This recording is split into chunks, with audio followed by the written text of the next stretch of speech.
Tout à fait. L'article 238A du CGI concerne les charges déductibles pour l'établissement de l'impôt sans restriction. Il peut donc s'agir aussi bien d'une personne morale soumise à l'impôt sur les sociétés que d'une personne physique soumise à l'impôt sur le revenu dans la catégorie des BIC. Il peut s'agir également de l'établissement stable en France d'une entreprise étrangère.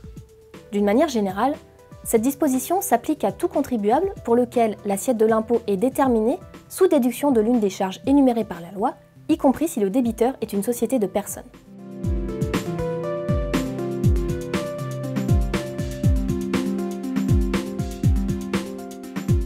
En effet, c'est à l'administration, lorsqu'elle invoque l'article 238A, d'apporter la preuve que le bénéficiaire est bien domicilié ou établi dans un État ou territoire où il est soumis à un régime fiscal privilégié.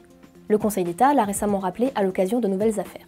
En outre, il lui appartient d'apporter tous les éléments circonstanciés, non seulement sur le taux d'imposition, mais aussi sur l'ensemble des modalités selon lesquelles des activités du type de celles qu'exerce le bénéficiaire sont imposées dans le pays où il est domicilié.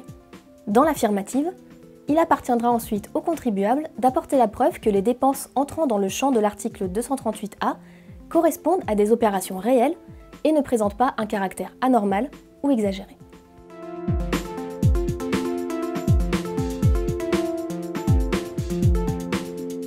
Pas du tout.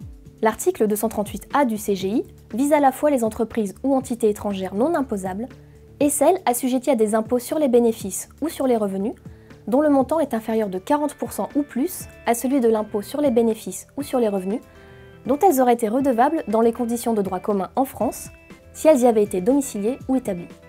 Le critère de 40% est applicable depuis le 1er janvier 2020, alors qu'il était auparavant de 50%. Un impôt étranger inférieur à 60% de l'impôt français permet désormais de caractériser un régime fiscal privilégié contre 50% auparavant.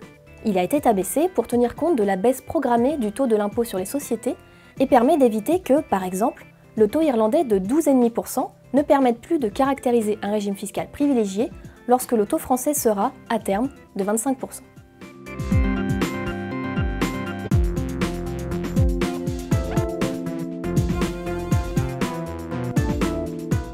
C'est vrai, lorsque les conditions de son application sont réunies, l'article 238A du CGI autorise l'administration à réintégrer dans l'assiette de l'impôt dû par le débiteur les charges qui ont été indûment déduites. À cet égard, deux hypothèses doivent être distinguées. Si la réalité de l'opération n'a pas été justifiée, c'est l'ensemble de la dépense qui doit être rapporté aux bases de l'impôt.